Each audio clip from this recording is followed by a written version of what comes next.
I went hiking in the Smoky Mountains in June of 2018, late in the afternoon, thinking it would be an easy day.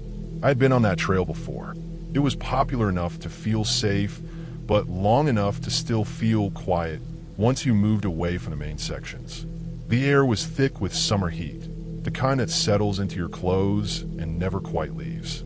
The forest smelled wet and green, like soil turned over after rain. Clouds hung low over the ridges, not threatening a storm, just dulling the light. I started earlier than most people, but I moved slowly, stopping often to rest and take photos. By late afternoon, the trail felt emptier. Foot traffic thinned out. The sound shifted, less human noise, more water and insects. I wasn't worried. I liked that stretch of time when the park seemed to breathe out after a busy morning. I had planned to loop back the way I came, but as the sun began to lower, I started thinking about shortening the return.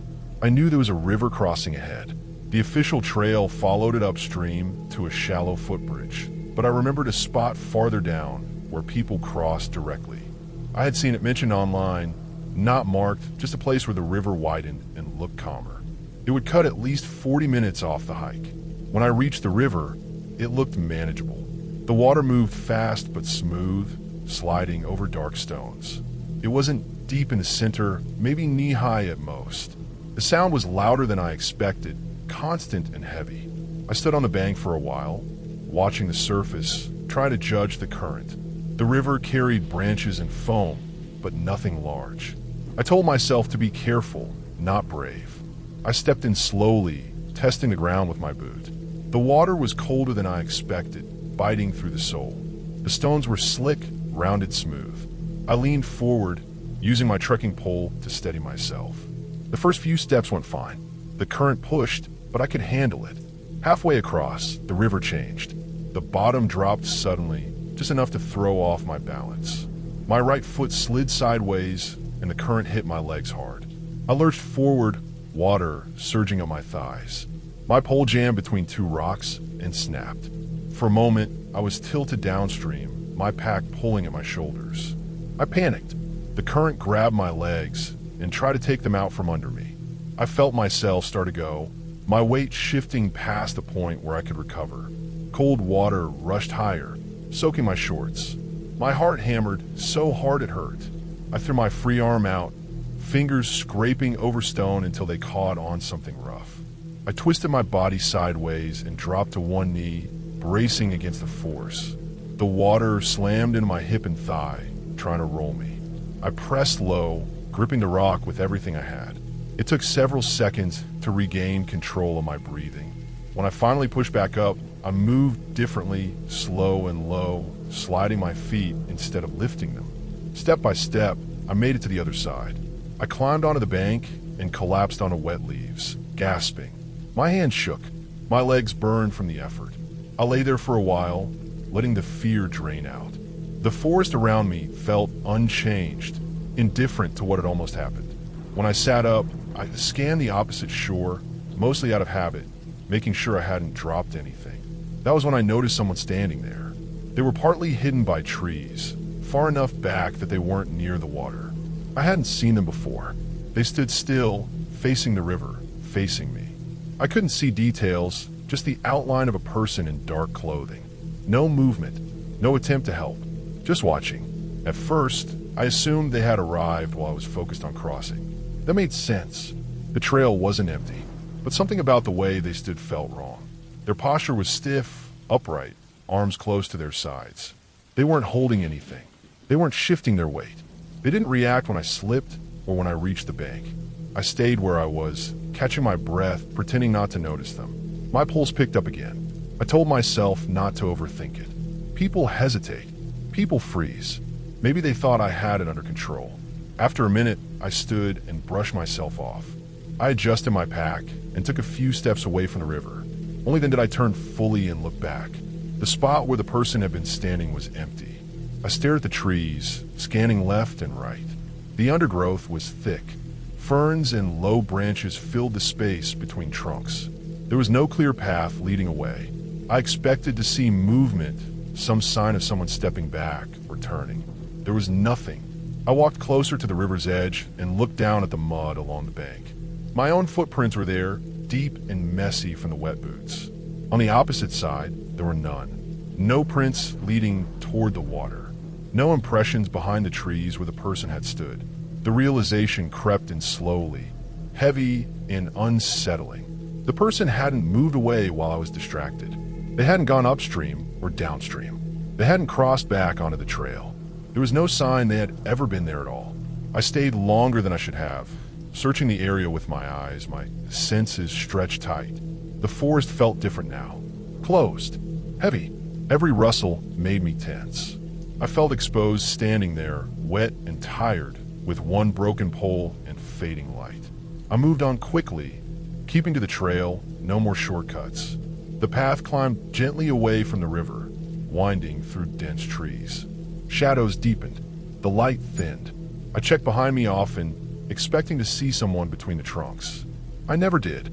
When I reached the main trail again, relief washed over me, sharp and sudden. The ground was wider, more worn. I followed it back to the parking lot without stopping. My car sat where I had left it. Other vehicles were scattered nearby, signs of people who had passed through without noticing anything wrong. I drove away before the sun fully set. In the days that followed, I replayed the moment over and over.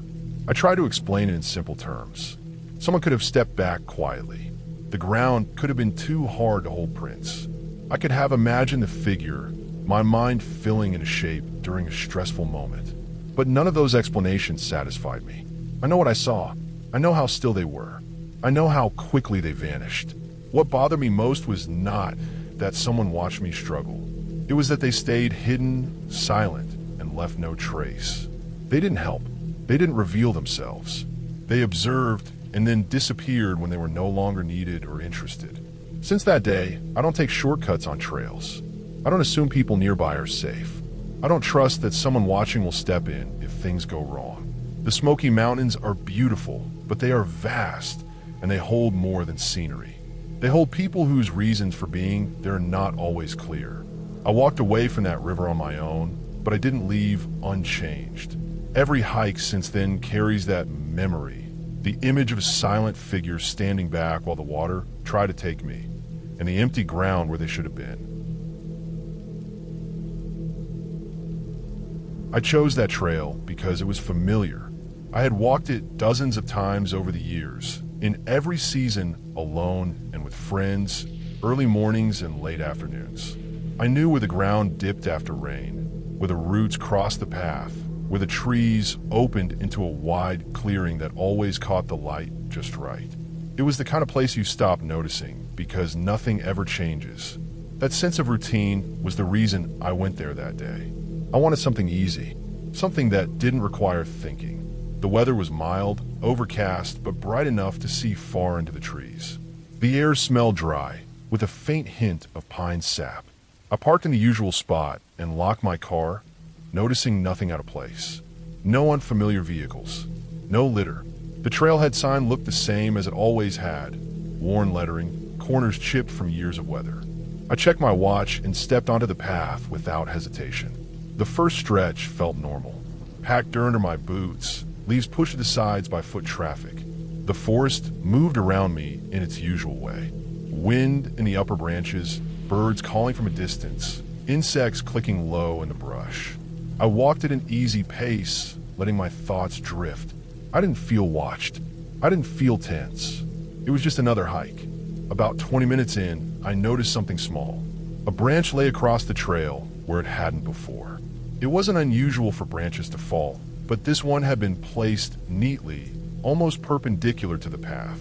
I stepped over it without stopping, registering the detail and dismissing it just as quickly. The forest sheds debris all the time. Farther along, I saw another branch, thicker this time, propped at an angle against a tree. The bark was scraped, pale wood showing through. That made me slow down. The scrape looked fresh, not weathered. I ran my fingers over it as I passed. The wood felt rough and dry, not damp from age.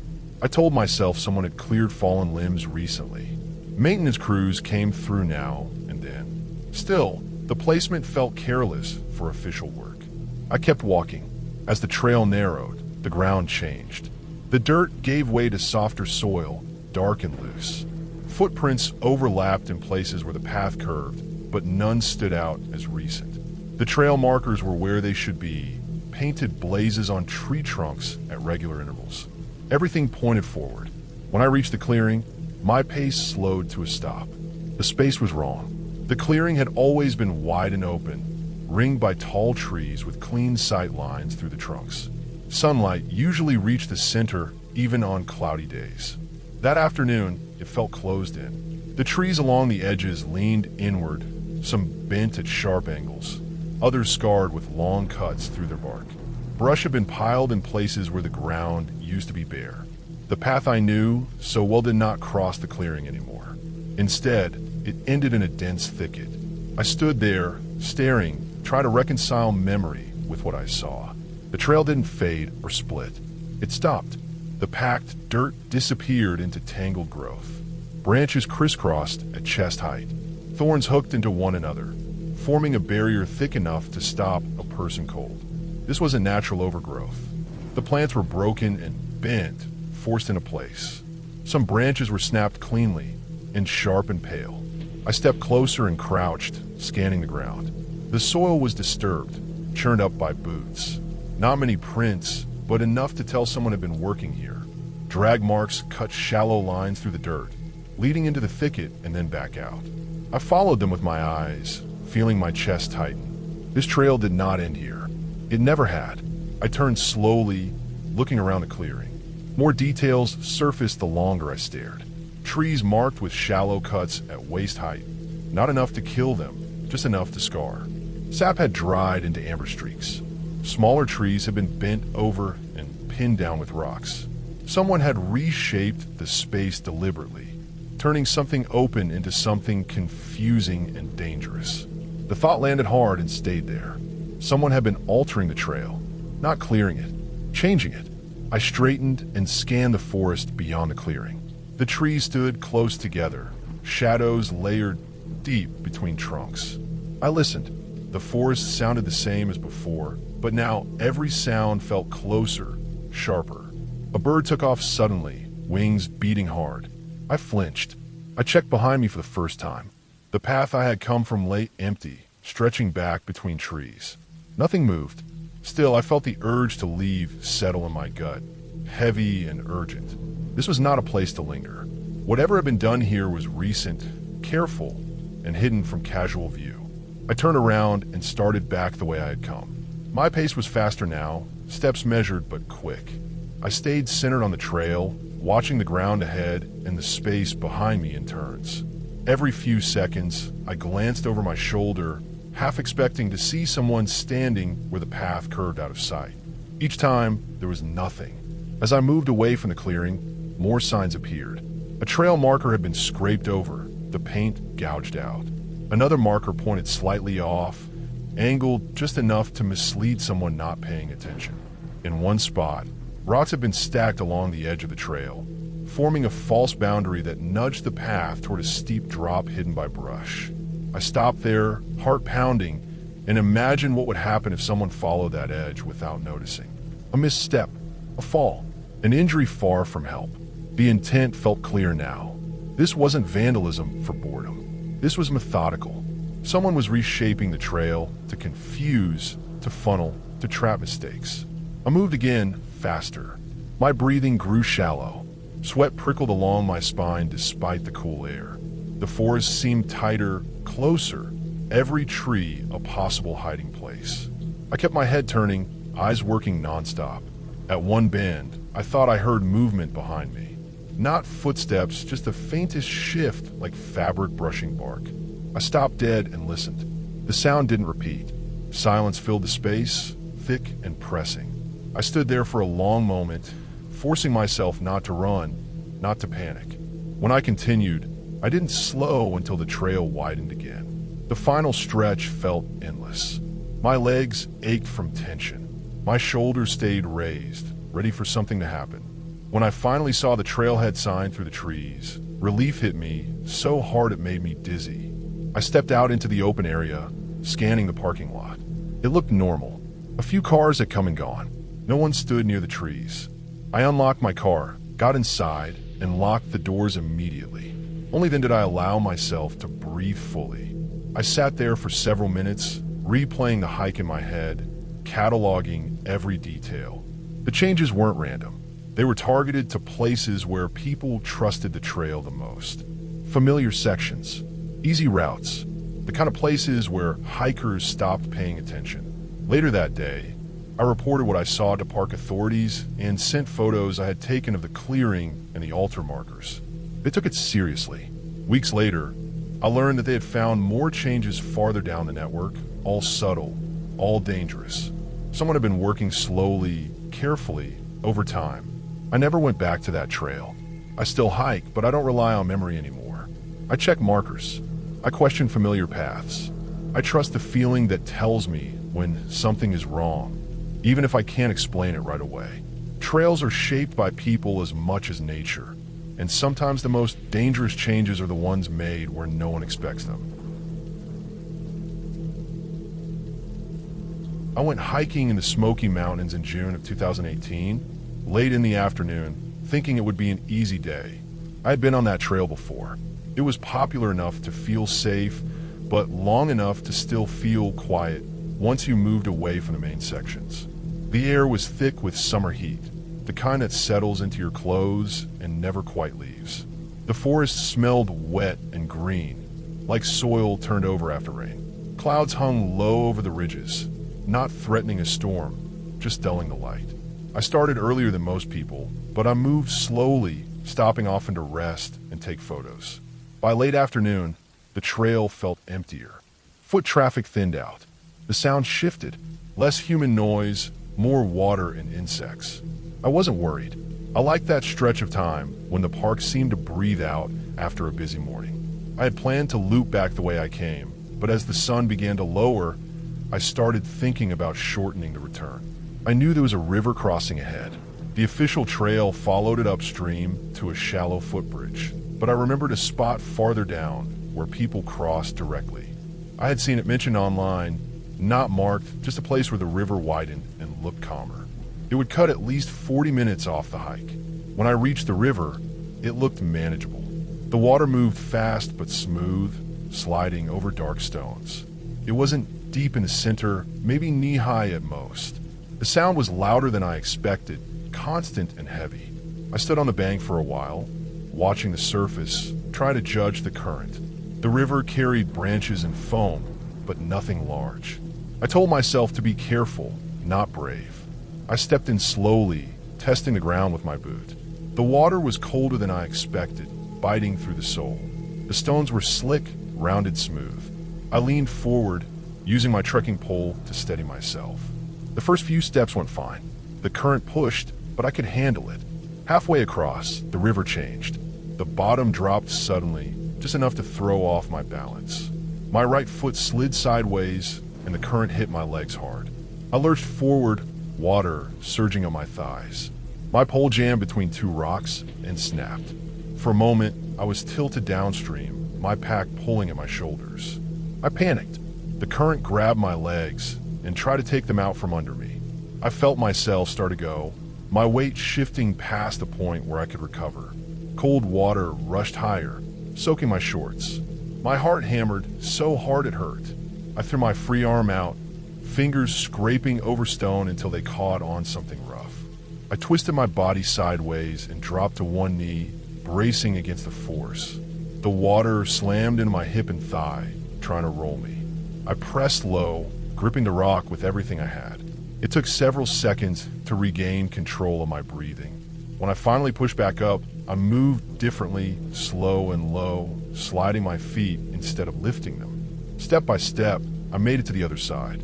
I climbed onto the bank and collapsed onto wet leaves, gasping. My hands shook. My legs burned from the effort. I lay there for a while, letting the fear drain out. The forest around me felt unchanged, indifferent to what had almost happened. When I sat up, I scanned the opposite shore, mostly out of habit, making sure I hadn't dropped anything. That was when I noticed someone standing there. They were partly hidden by trees, far enough back that they weren't near the water. I hadn't seen them before. They stood still, facing the river, facing me. I couldn't see details, just the outline of a person in dark clothing. No movement, no attempt to help, just watching. At first, I assumed they had arrived while I was focused on crossing. That made sense. The trail wasn't empty, but something about the way they stood felt wrong. Their posture was stiff, upright, arms close to their sides. They weren't holding anything. They weren't shifting their weight. They didn't react when I slipped or when I reached the bank. I stayed where I was, catching my breath, pretending not to notice them. My pulse picked up again. I told myself not to overthink it. People hesitate. People freeze.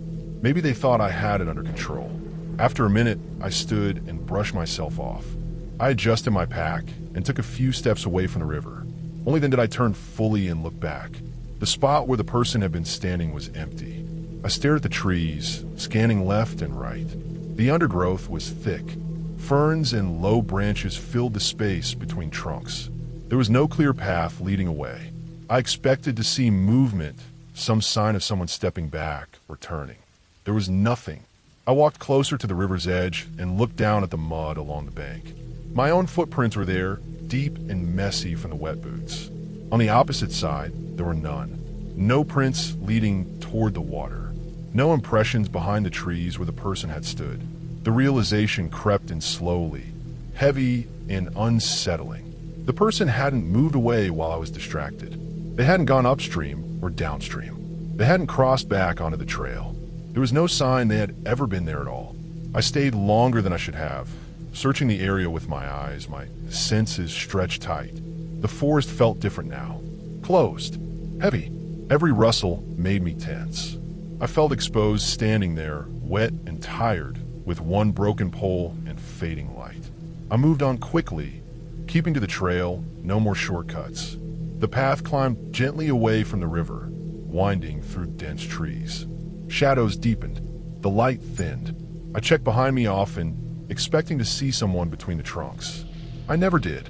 When I reached the main trail again, relief washed over me, sharp and sudden. The ground was wider, more worn. I followed it back to the parking lot without stopping. My car sat where I had left it. Other vehicles were scattered nearby, signs of people who had passed through without noticing anything wrong. I drove away before the sun fully set. In the days that followed, I replayed the moment over and over. I tried to explain it in simple terms. Someone could have stepped back quietly. The ground could have been too hard to hold prints. I could have imagined the figure, my mind filling in a shape during a stressful moment. But none of those explanations satisfied me. I know what I saw. I know how still they were. I know how quickly they vanished. What bothered me most was not that someone watched me struggle. It was that they stayed hidden, silent, and left no trace. They didn't help. They didn't reveal themselves. They observed and then disappeared when they were no longer needed or interested. Since that day, I don't take shortcuts on trails. I don't assume people nearby are safe. I don't trust that someone watching will step in if things go wrong. The Smoky Mountains are beautiful, but they are vast, and they hold more than scenery. They hold people whose reasons for being there are not always clear. I walked away from that river on my own, but I didn't leave unchanged. Every hike since then carries that memory, the image of a silent figure standing back while the water tried to take me, and the empty ground where they should have been. I went on that hike alone to test myself. I told people it was about practice, about sharpening basic survival skills without shortcuts. No phone navigation, no marked camps, just a map, a compass, and what I carried. I had hiked the area before, though never without sticking close to the main routes. This time, I wanted to push farther out, into the quieter sections where the trails faded into little more than worn ground. The day started clean and simple. Early morning air, cool enough to keep sweat down. The forest was dry from a week without rain. Pine needles cracked under my boots. I checked my compass at the trailhead, confirmed north, oriented the map, and stepped in with confidence. The first few hours went as planned. I followed an old loop trail, counting steps between bends, noting landmarks. A split boulder near a creek. A dead tree with a lightning scar. Everything lined up. Around midday, I left the main trail by design. The map showed a faint connector trail that curved north and rejoined the loop farther up. I had studied it before leaving. I knew the bearing. I checked the compass, turned my body until the needle settled, and followed the direction into thinner brush. That was when the compass twitched. At first it was subtle, a slight hesitation before settling. I tapped the casing with my finger and waited. The needle swung, slowed, then pointed somewhere off from where it should have been. I adjusted my stance and checked again. Same result. I told myself the compass was old, maybe affected by a bump in my pack. I took a few steps forward and checked once more. The needle spun in a full circle and stopped, pointing south.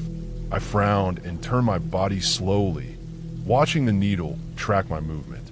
It lagged, overshot, then reversed. I stood still and let it rest. It didn't. It drifted, rotating a few degrees at a time, like it couldn't decide where to land. I felt a flicker of unease, but pushed it aside. Compasses fail. That's part of the test. I pulled out my map and used terrain instead. The ground sloped upward to my left. The creek I crossed earlier should be behind me. I continued forward, keeping the sun angled over my right shoulder, trusting the broader cues. After 20 minutes, the brush thickened. The ground dipped into a shallow hollow choked with vines and low branches. I pushed through, annoyed but not worried. When I broke free, I stopped short. I was back near the creek. The same split boulder sat ahead of me, unmistakable. I knew it instantly. I checked my watch, my map, then turned in a slow circle. The forest looked right. The light was right. Nothing felt off except the fact that I should not have been there. I retraced my steps mentally, trying to spot where I could have turned without noticing. I found nothing. I hadn't crossed running water again.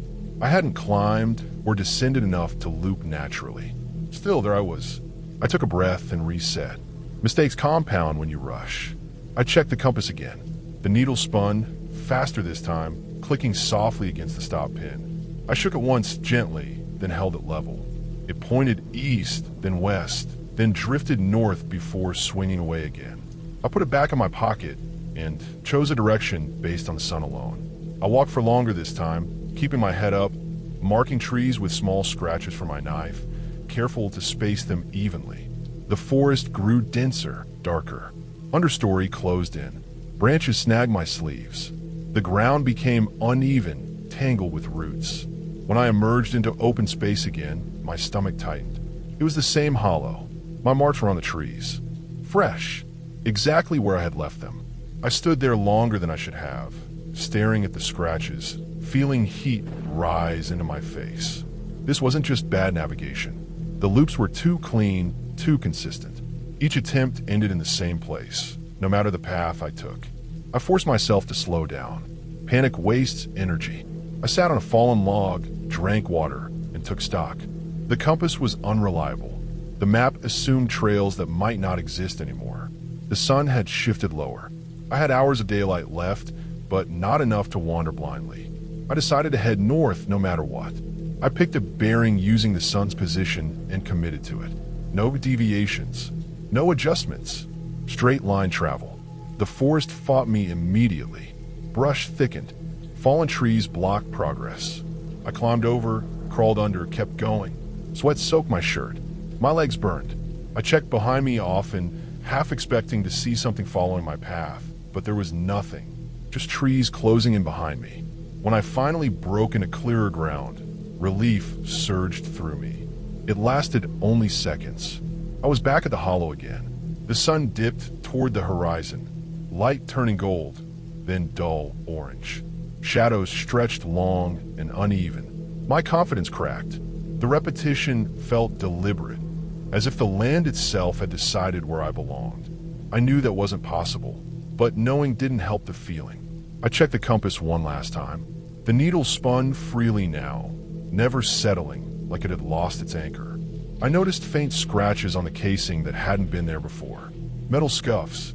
I turned it over in my hand and realized what I hadn't before. The compass body was magnetized. Something in the area had interfered with it. Likely iron deposits or discarded metal buried shallow beneath the soil. That explained the spinning, the false readings. It didn't explain the loops. As the light faded, I stopped fighting the ground and started reading the sky. The first stars appeared, faint but steady.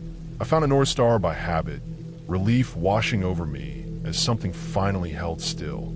I aligned my body, fixed my direction, and moved carefully, counting steps, checking the stars often. This time, I didn't loop. The forest slowly changed. The hollow fell behind me. The ground sloped down instead of up.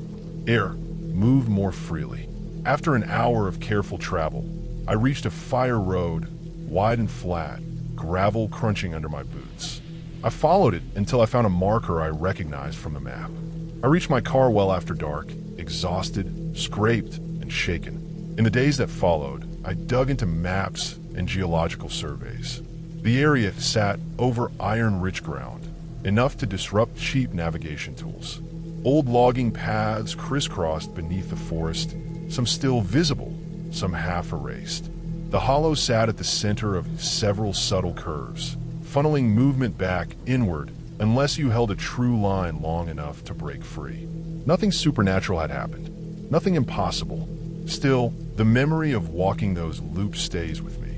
The way the forest guided me back again and again, the way my tools failed, the way confidence dissolved into doubt. Disorientation doesn't need intent to feel personal. When you are alone, tired, and losing daylight, the land doesn't have to mock you to make you feel small. It only has to stay the same while you realize how easily you could be turned around. I went up that slope in late winter because I needed distance from people and noise. The trailhead sat empty under a low sky, the kind that presses down without snow falling. I checked the forecast twice before leaving. Cold, stable, no storm. I packed for daylight only. I had no plan to camp. I wanted a long climb, a view, and the ache in my legs that comes from steady effort. The slope rose through fir and spruce, the trees tight and dark at first, then thinning as the ground steepened. Snow covered everything in a clean layer that hid roots and rocks. It was deep but firm, crusted by freeze. Each step made a low, dull sound, not a crunch. I used poles and moved slow, placing my feet with care. The air smelled sharp like metal. My breath fogged and settled on my scarf.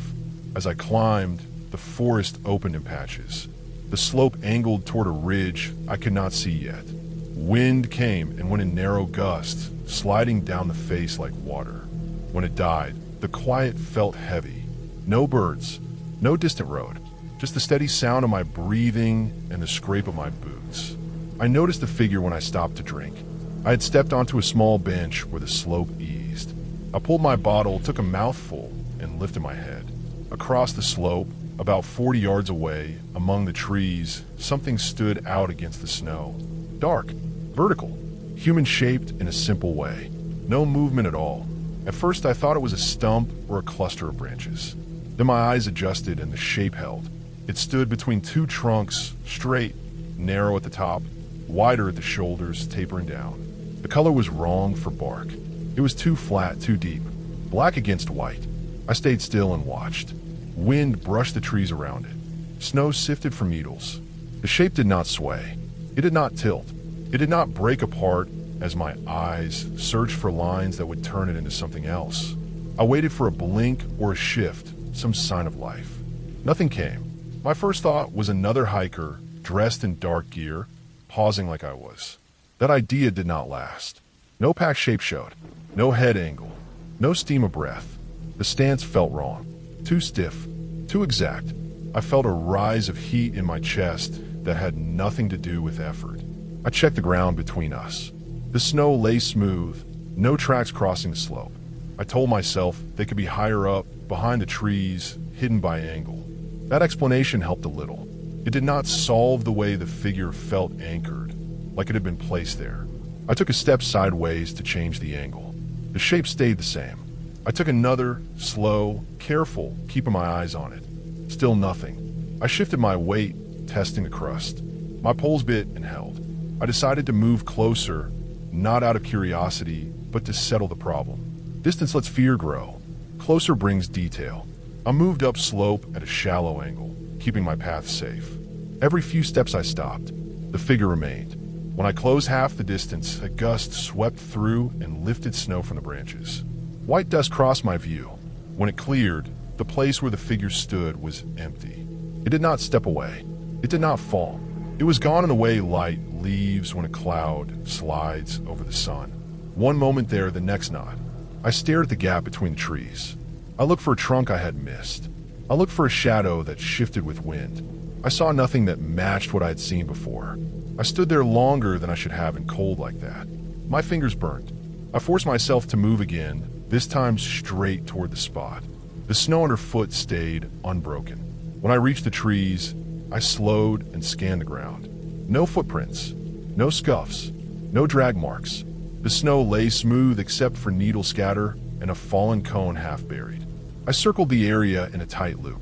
I checked behind trunks. I leaned close, looking for seams in bark where fabric might hide. Nothing. The rational parts of my mind lined up explanations. A trick of contrast, a shadow thrown by the angle of the slope, a stand of saplings that read as a single shape from where I stood. Those ideas did not match the stillness I had watched or the way the outline held as I moved. I backed away to my tracks and looked again from the original bench. The trees stood as trees. No dark form appeared. The place looked ordinary, even plain. I continued to climb, but my pace changed. I checked behind me more often. I scanned ahead with more care. The slope grew steeper and the trees thinned until I broke onto the ridge. The wind there cut hard. I did not stay. I turned and headed down a different line, keeping to open ground where sight lines stayed wide. The descent took longer than I planned. The light shifted toward late afternoon. The cold deepened. When I reached the lower forest, my legs felt heavy and my thoughts had slowed. I did not see anything else out of place. I reached the trailhead with the sky fading and drove home. I told no one. The story sounded thin even in my head. Days passed. The image did not fade. It sharpened. I could place the shape in space, could draw it if I tried. At night, I would see it when I closed my eyes, not as a threat, just as a fact that refused to settle. Weeks later, a late thaw came.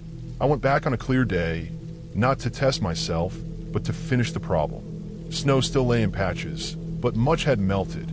The slope showed its bones now. Rocks, roots, broken branches. The bench where I'd stopped was bare ground edged with dirty snow. I walked to the same line across the slope. The trees stood as before. Without snow, the ground told a story. I saw old tracks, not fresh, pressed deep and softened by melt. They ran parallel to the slope, then cut up toward the ridge. Boot prints, heavy tread, adult size. They passed behind the trees where the figure had stood. I followed them carefully. The prints led to a small clearing where the snow had gone first. There I found scraps of black plastic snagged on a low branch. Thin, torn, weathered.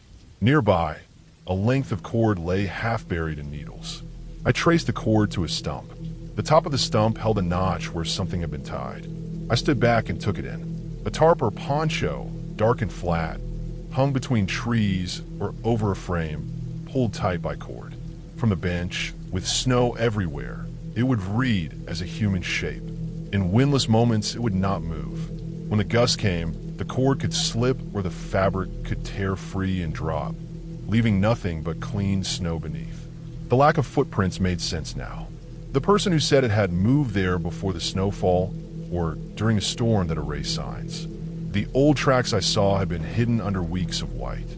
From my angle that day, the fabric would have blocked the view of the ground behind it, hiding any trace. Why place it there?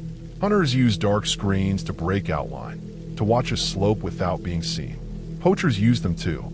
Someone could have been glassing the ridge, waiting for movement.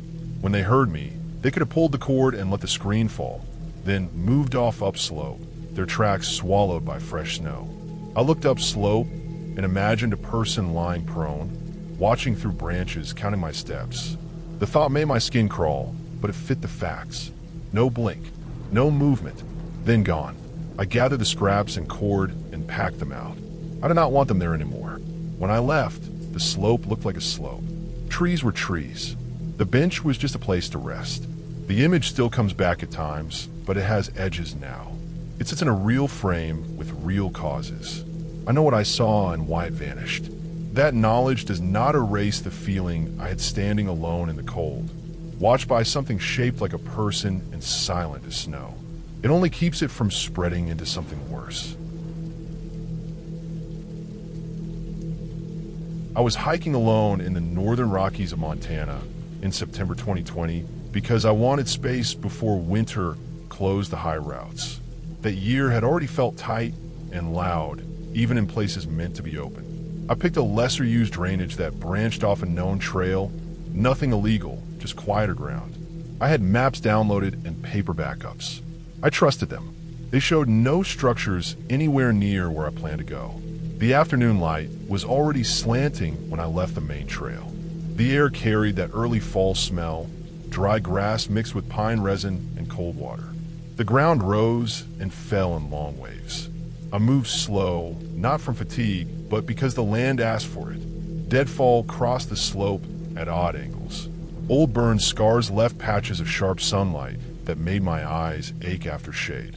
I noticed the smell first. With smoke, faint but steady.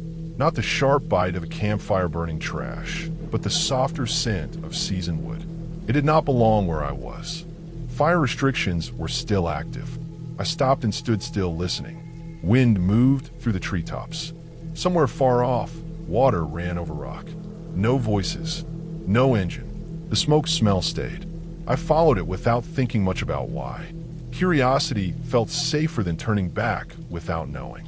The ground dipped into a shallow bowl and then rose again. On the far side, tucked against a line of spruce, sat a cabin. It was small, built low, with a shallow pitched roof darkened by age. The logs were hand-hewn, fitted tight. Moss grew thick along the north side. The place looked settled, not abandoned. A thin line of smoke curled from a short chimney and drifted flat under the trees. There was no clearing, no signpost, no road trace. The forest pressed close on all sides, like it had grown around the building rather than been cut back for it. I froze at the edge of the trees. My first thought was that I had made a mistake with my location, that maybe I had crossed onto private land without noticing. Then I checked my map again. The GPS sat exactly where I expected. Public land. No inholdings marked. No structures. I stayed hidden without making a choice. The cabin had one small window on the side facing me. The glass looked old, slightly warped. Light inside shifted, not bright, but enough to show movement. I watched the smoke. It rose steady, then thinned, then thickened again, like someone had adjusted a damper. I did not knock. I did not step out. I had no clear reason for being there, and the cabin had no clear reason for existing. I felt exposed just standing in the trees, like the place had already noticed me. Movement caught my eye in the window. A figure passed through the frame, close enough that I could see the shape of shoulders and head. The person paused and turned. For a brief second, their face lined up with the glass. I could not make out details, only the sense of eyes finding the exact spot where I stood. The moment held long enough to feel deliberate. Then the figure stepped back and disappeared deeper into the cabin. No door opened. No sound followed. The smoke kept rising. My heart beat hard, not fast, but heavy, each thump clear. I crouched lower and eased back a step, careful with my boots. The forest floor was dry, brittle in places. I placed my weight slow, heel first, then toe. I watched the window the whole time. Nothing changed. The light inside stayed steady. No shadow crossed again. I backed away until the trees thickened, then turned and moved uphill, not down. I wanted height and distance. I did not run. Running would make noise and leave a clean trail. I took a long arc, keeping the cabin downhill and behind trunks. The smell of smoke faded as I climbed. I reached a rocky spur that overlooked the bowl from another angle. From there, the cabin roof showed through branches. The smoke was still there. No movement outside. No sign anyone had followed. I left before sunset because I did not want to be anywhere near that drainage in the dark. The walk back felt longer. Every snapped twig made my shoulders tighten. I reached the main trail with light to spare and hiked until my legs shook, then kept going. I did not camp. I drove out that night. For days after, the image stayed sharp. Not fear, exactly, but the feeling of stepping into someone else's life by accident. I started checking maps again, not just the ones I carried, but county records, old survey scans, satellite images. I looked for any mention of a cabin, a mining claim, a trapper's line, anything. Nothing official showed up. No structures, no permits, no private parcels. The area sat clean on paper. I widened the search. Old aerial photos from decades back showed a faint square shadow in the trees in one frame. Then nothing in later images. Then something again at a slightly different angle years after. The resolution was poor, but the shape matched the roofline I remembered. I found historical notes about unregistered cabins built during the mid-20th century by trappers and seasonal workers who never filed paperwork. Many were dismantled when land management tightened. Some were ignored because removing them cost more than leaving them to rot. A few stayed maintained quietly by families who did not want attention. Fire restrictions did not mean no fires. They meant no fires allowed. Enforcement in remote drainages depended on reports. I thought about the figure in the window, the way they looked straight at me, the lack of reaction after. Someone used to staying unseen would not rush out or call attention. They would wait, let the outsider leave.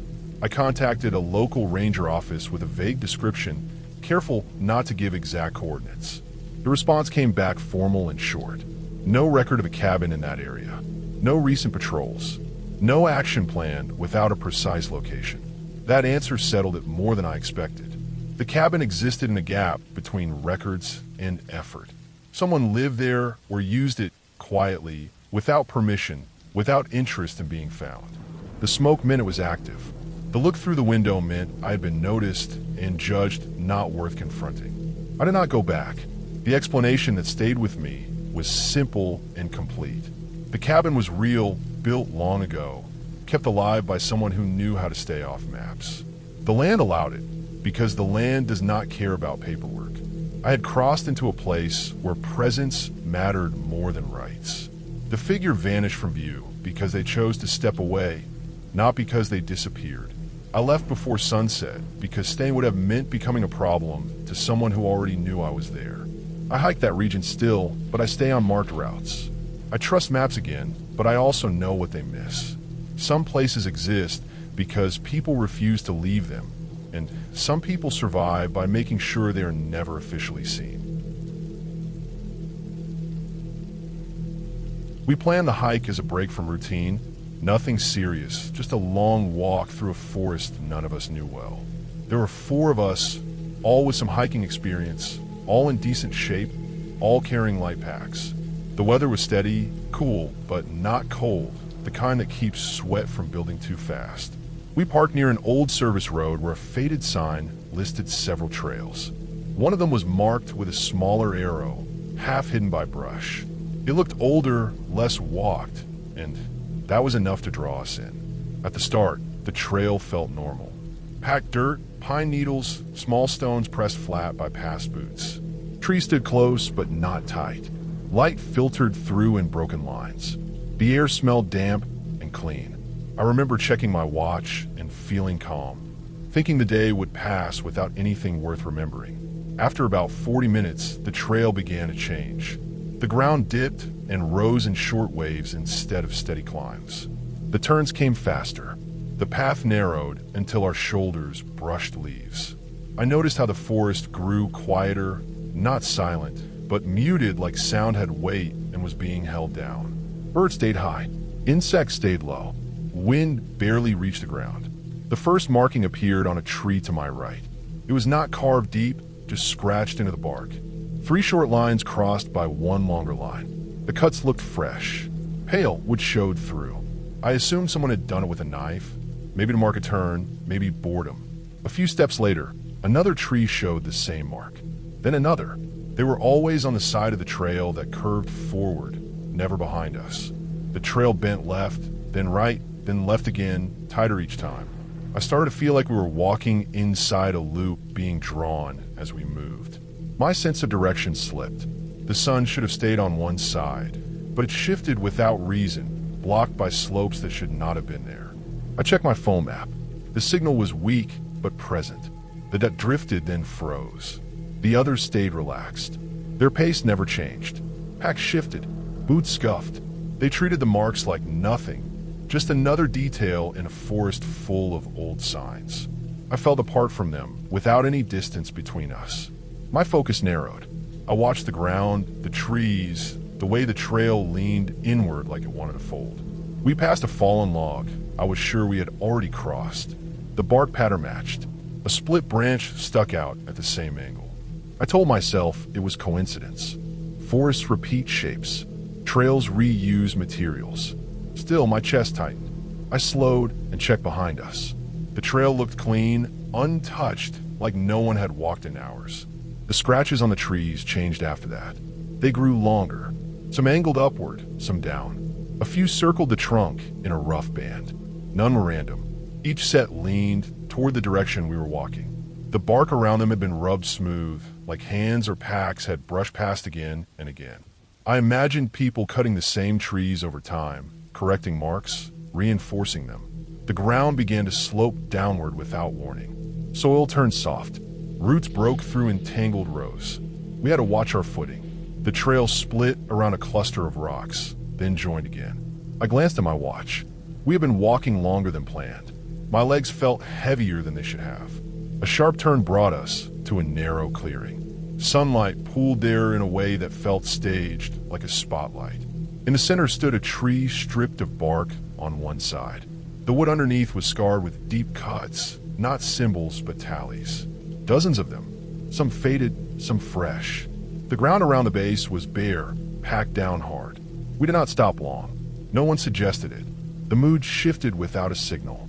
Our pace picked up, not rushed but firm. The trail tightened again, closing in. The air grew still.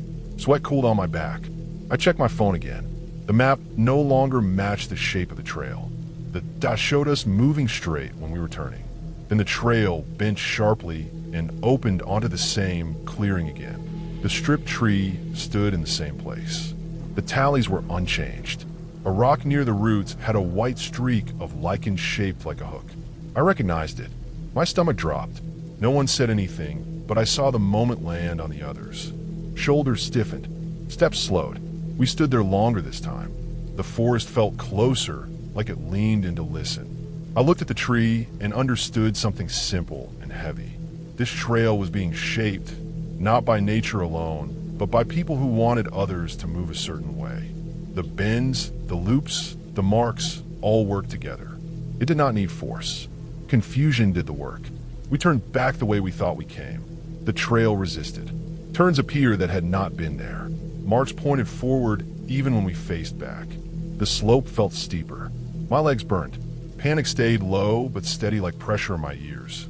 I stopped using the trail and cut straight through the brush, aiming uphill. Thorns tore my clothes. Branches snapped.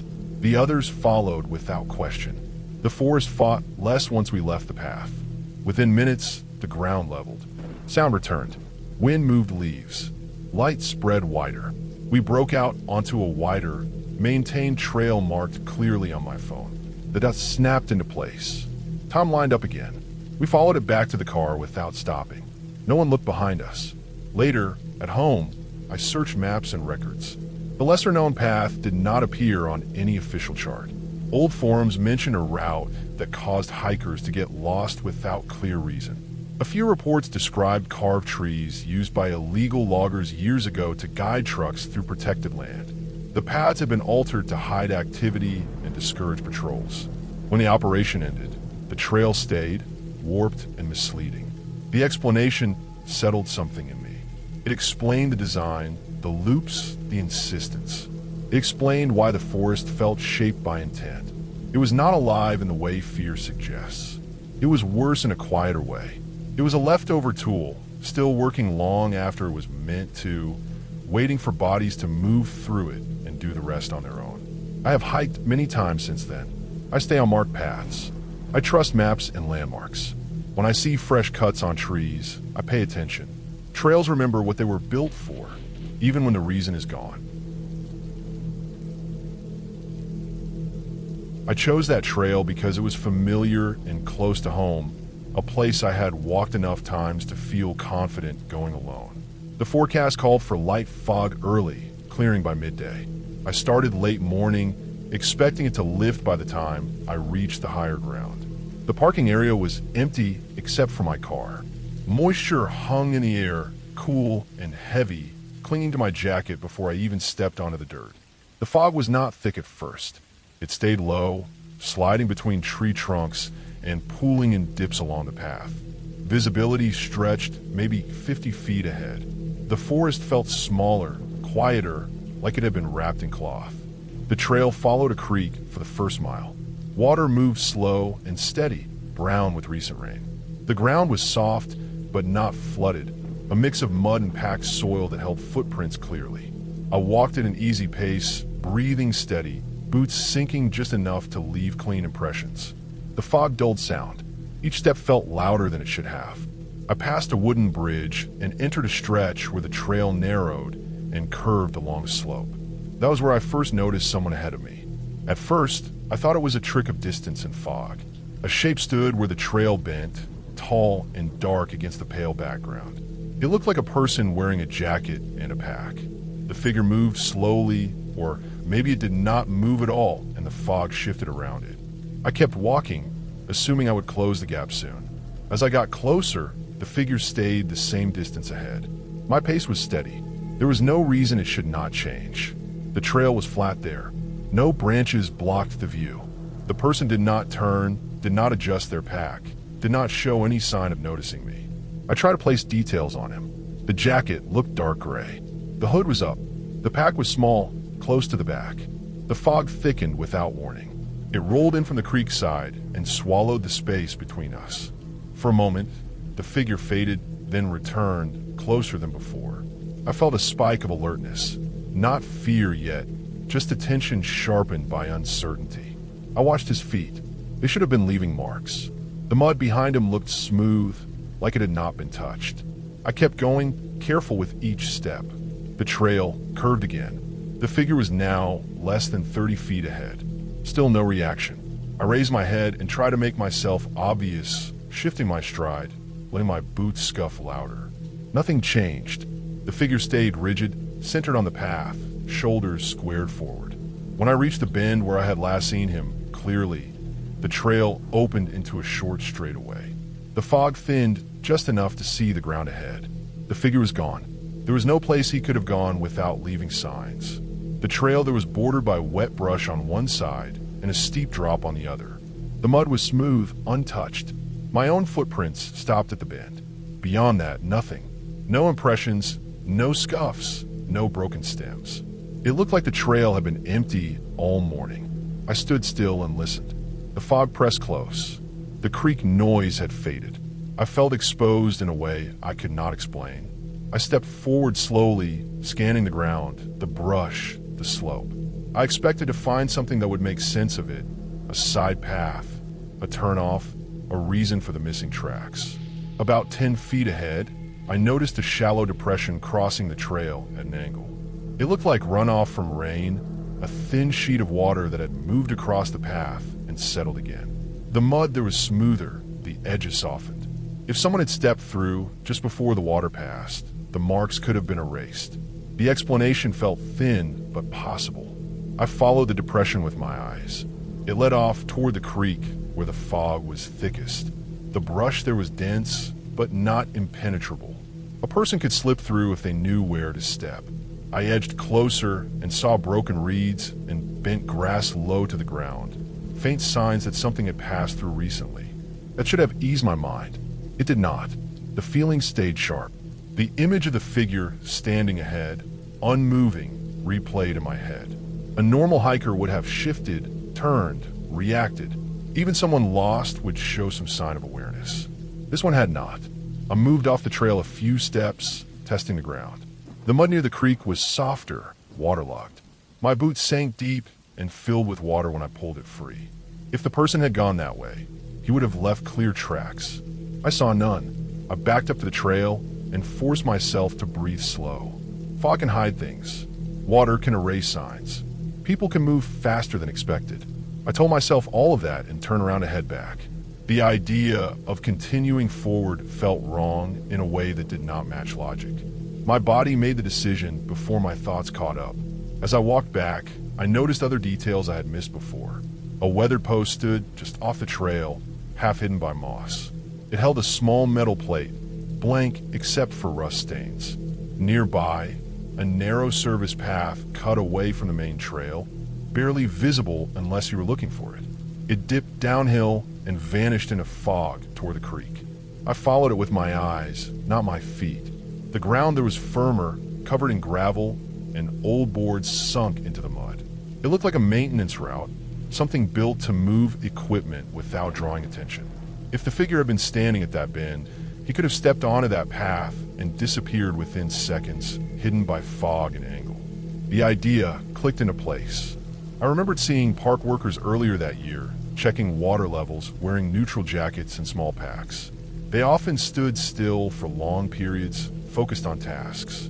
If one had been listening for changes in the creek or watching something downstream, he might not have noticed me at first.